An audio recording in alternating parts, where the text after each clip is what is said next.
Hello, I'm Justin Lemons, Lead Preservation Technician for the University of North Texas Special Collections Department. Today, I'm going to go over some of the day-to-day basics of working in the preservation lab, and I'll show you what the preservation of a collection looks like from start to finish. I'll also answer some general preservation questions you have asked about specific preservation situations that you have found yourself in. The most interesting aspect about my job is working with the students. I truly enjoy training and teaching them about how to do specific tasks, but I also like watching them learn about the aspects of preservation that they've never thought about. We are currently working on quite a large collection called the Patricia Fertile Paper Doll Collection. It involves thousands of paper dolls that were sent to us by a donor that has been collecting them for the better part of her life. The processing of the collection begins with a detailed inventory and unpacking of the collection. We will start separating and housing these items in acid-free folders. Next, the student assistants will remove individual doll sets, and they will determine what kind of preservation actions need to be taken. Usually, this entails paper mending on dolls that have tears or have become so brittle that they're falling apart. Old paper usually contains materials that have acid in them, and over time, this acid weakens the paper by making it brittle and discolored. For large deacidification processes, we use the Bookkeeper's deacidification system. This is a non-aqueous material that is sprayed onto old paper items to stunt the continued deterioration caused by high acid levels in paper. We also are cutting a lot of mylar. So far, we have encapsulated almost 2,000 dolls. This involves cutting mylar for each individual item and encapsulating them into an L sleeve so that they can later be removed, digitized, and put back into their mylar L sleeves. Perhaps our most often used piece of equipment in the preservation lab is our Conservation Resources International Model 120 encapsulation machine. This machine allows us to weld two pieces of mylar together so that we can isolate paper items and store them without them coming into contact. Then the items are housed in floor flaps or other enclosures for permanent housing and storage.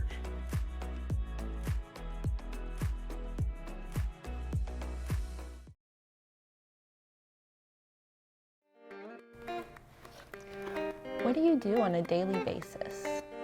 A normal day for me is getting here while it's still dark outside, immediately checking our environmental levels, our temperatures, and our relative humidity levels.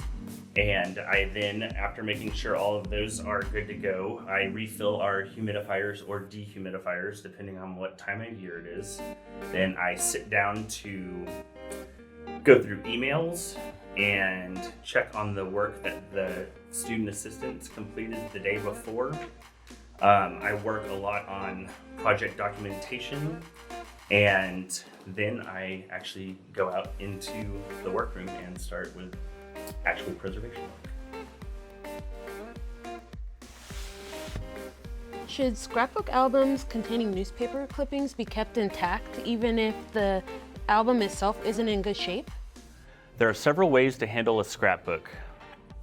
Most scrapbooks contain multiple material types, ranging from organic materials like feathers, leaves, to newspaper clippings, notes, ticket stubs, and photographs. Since they all have different pH levels and can possibly be acidic, one of the most common ways of preserving a scrapbook is using interleaving. This will prevent acid coming from a newspaper onto a photograph and vice versa. It's important to try to keep them together as they are evidence of a person's thought process while they were compiling the materials in that album.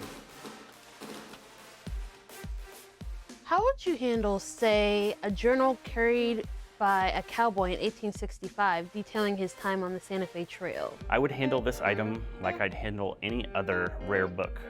I would build a fit-to-size custom clamshell box for it and then hand it over to cataloging. How do you remove mold from a book? Handling mold is tricky. I'd like to first say that if you find any books or other materials at your house, please do not attempt to handle them if they have mold. Call a conservator or other professional and ask for their recommendations on how to move forward. In the lab, we will place the item, if possible, into a vapor-free bag and then place that into our frost-free freezer for at least 2 weeks. When we remove the item, the mold should be dormant.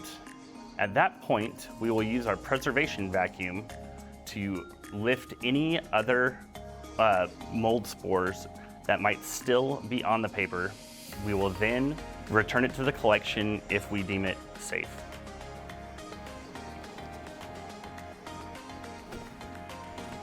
Tell me about foxing. Is it mold? Does it spread? And what causes it? Foxing is the reddish-brown spotting that you often see on old books. Foxing is not like mold in the sense that it is not a living organism.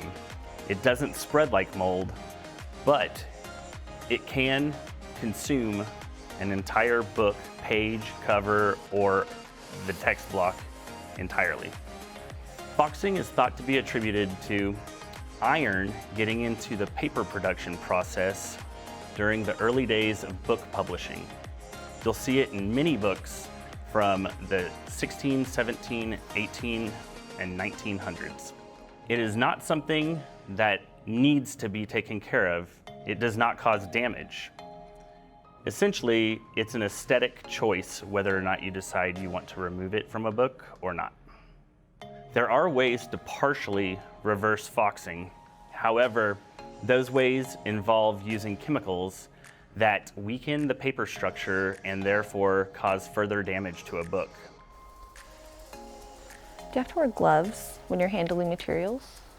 This is somewhat of a constantly changing topic.